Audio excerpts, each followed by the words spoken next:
Halo semuanya, selamat datang lagi di panduan materi untuk pertemuan minggu ke-10 kita di mata kuliah pengembangan aplikasi web. Oke, mari kita langsung masuk aja ke materinya. Kalau di minggu-minggu kemarin kita udah seru-seruan bikin antarmuka yang keren dan fitur web yang dinamis, nah hari ini kita bakal putar balik sudut pandang kita nih. Kita nggak lagi cuma ngebangun, tapi kita bakal belajar gimana caranya ngelindungin apa yang udah susah payah kita bangun itu. Untuk agenda eksplorasi materi kita kali ini, pertama ada pengantar keamanan web, kedua prinsip autentikasi dan validasi, ketiga dan keempat kita bakal bedah dua ancaman populer yaitu SQL injection dan XSS, lalu yang terakhir strategi mitigasi dan pertahanannya. Kita masuk ke bagian pertama, pengantar keamanan web. Jadi gini, di era modern sekarang, aplikasi web yang kita bikin kan dituntut buat jadi makin interaktif nih. Ngelola state yang rumit di sisi klien, dan pastinya selalu bolak-balik tukar data. Tapi, ada harga yang harus dibayar.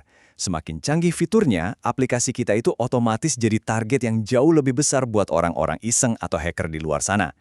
Jadi poin krusial yang mau saya tekankan di awal banget nih, keamanan itu bukan cuma fitur tambahan yang bisa kalian pikirin belakangan pas webnya udah jadi. Nggak bisa gitu. Kenapa? Karena kegagalan sistem keamanan itu paling sering terjadi cuma gara-gara satu hal sepele. Developer terlalu percaya sama input dari user. Ini tema inti kita minggu ini ya. Ingat, jangan pernah percaya 100% sama input pengguna. Oke, lanjut ke bagian kedua, prinsip autentikasi dan validasi. Nah, sekarang kita ngebahas konsep yang bakal jadi lapis pertahanan pertama kita. Biar gampang bayangin ya, coba kalian pikirin sistem keamanan di sebuah klub malam eksklusif.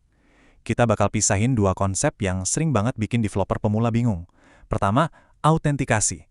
Ini tuh ibarat penjaga pintu berbadan besar di depan klub yang ngecek KTP kalian buat mastiin kalian itu beneran orang yang kalian klaim. Terus yang kedua, otorisasi. Kalau ini, proses selanjutnya.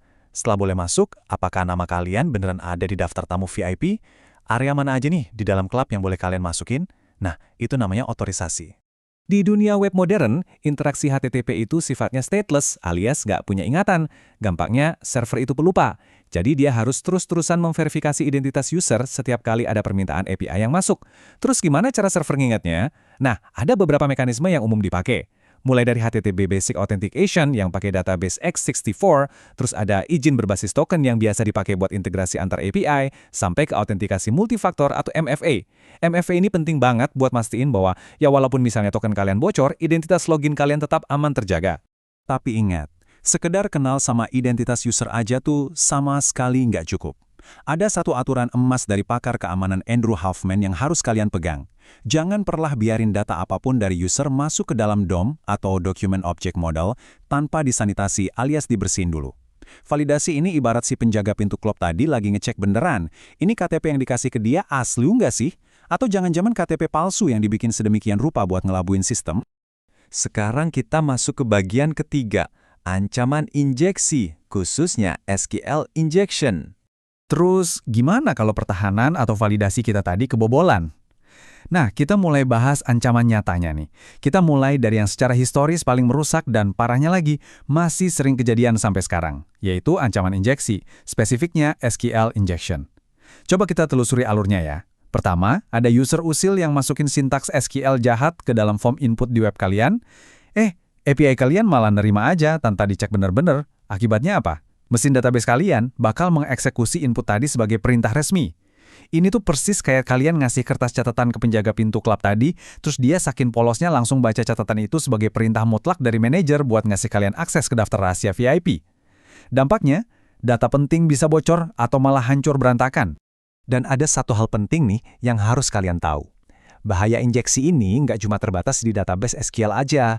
Emang sih SQL tuh target yang paling terkenal, tapi sebenarnya aplikasi berbasis baris perintah atau CLI lokal apapun yang jalan di server kalian, kayak alat buat ngekompres gambar atau buat backup, itu juga bisa banget disuntikin perintah berbahaya. Yaitu tadi, kejadiannya, kalau input dari user kalian biarin masuk itu aja tanpa dibersihin. Oke, bagian keempat, ancaman eksekusi script atau XSS. Kalau tadi hacker nargetin server, nah kadang mereka juga nargetin sesama pengguna lain loh. Ini yang namanya ancaman eksekusi script, atau bahasa kerennya cross-site scripting, biasa disingkat XSS. Di serangan XSS ini, hacker nggak peduli sama database kalian. Mereka malah ngejadiin browser milik user lain sebagai tempat buat ngejalanin kode jahat mereka. Kita bedah alurnya lewat contoh stored XSS ini ya. Bayangin ada user pertama, dia nyelundupin semacam poster hipnotis yang aslinya adalah skrip JavaScript jahat, terus dia tempel tuh posternya di papan pengumuman web kalian, alias disimpan di database. Nggak lama, user kedua buka web yang sama. Begitu browser user kedua nampilin papan pengumuman itu, skrip hipnotis tadi otomatis jalan di browser mereka. Mengerikannya, sesi mereka bisa dicuri atau tampilan layarnya dimanipulasi. Padahal mereka cuma diam aja ngeliatin halaman web itu. Serem kan? Makanya, penting banget buat kalian bisa ngebedain dua jenis utama XSS ini biar tahu cara nangkisnya. Kayak yang barusan kita bahas, stored XSS itu skripnya kesimpan permanen di database, jadi dia bakal otomatis nyerang siapa aja yang apes ngebuka data tersebut.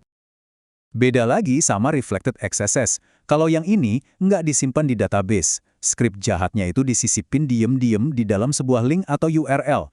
Nanti pas URL-nya diakses, skrip itu langsung dipantulin balik sama server. Tapi syaratnya, si hacker harus pinter-pinter nipu targetnya buat ngeklik link jebakan tersebut. Terakhir, bagian kelima, strategi mitigasi dan pertahanan. Nah, setelah ngelihat berbagai ancaman tadi, lumayan bikin parno ya. Tapi tenang aja, jangan panik dulu. Sekarang kita bakal fokus ke solusinya. Saya bakal bekali kalian sama strategi pertahanan berstandar industri. Coba deh kalian ingat-ingat kutipan dari Andrew Hoffman ini. Nambal 1 atau 2 bug pas aplikasinya udah jalan, itu nggak bakal nyelesain masalah jangka panjang. Kalian pernah kepikiran nggak, kenapa ada aplikasi yang bug keamanannya numpuk banget, sementara aplikasi lain yang ukurannya sama, malah aman-aman aja? Jawabannya, karena keamanan itu nggak dibikin dari sekedar nambal error sana-sini. Keamanan itu harus udah ditanam dalam-dalam di arsitektur dasar aplikasi kalian semenjak hari pertama ngoding. Jadi untuk proyek Capstone akhir kalian nanti, ini dia beberapa praktik pertahanan profesional yang wajib banget kalian terapin. Pertama, selalu gunakan prepared statement setiap kali kalian bikin query ke database. Ini penting, biar sistem bisa misahin mana yang sekedar teks input dari user dan mana yang logika eksekusi perintah SQL. Kedua, terapkan Content Security Policy atau CSP yang ketat. Ini buat ngedikte browser, ngasih tahu mereka secara spesifik skrip dari sumber mana aja yang bener-bener diizinin buat jalan. Dan yang ketiga, bener-bener pastiin kalian udah mensanitasi setiap input sebelum kalian render masuk ke DOM. Oke, sebelum kita akhiri penjelasan materi ini, saya mau ninggalin satu pertanyaan yang lumayan provokatif buat kalian pikirin. Misalnya nih, aplikasi web kalian udah pakai Content Security Policy yang super ketat. Pertanyaannya, apakah itu berarti aplikasi kalian udah 100% kebal dari semua serangan XSS? Coba kalian renungin soal potensi manipulasi DOM internal yang mungkin aja masih bisa lolos dari pantauan CSP. Simpan analisis dan jawaban kalian ya, karena pertanyaan ini bakal kita jadiin bahan diskusi langsung yang seru banget di kelas nanti. Terima kasih banyak udah nyimak panduan materi kita minggu ini, tetap semangat, tetap kritis, dan sampai jumpa di kelas.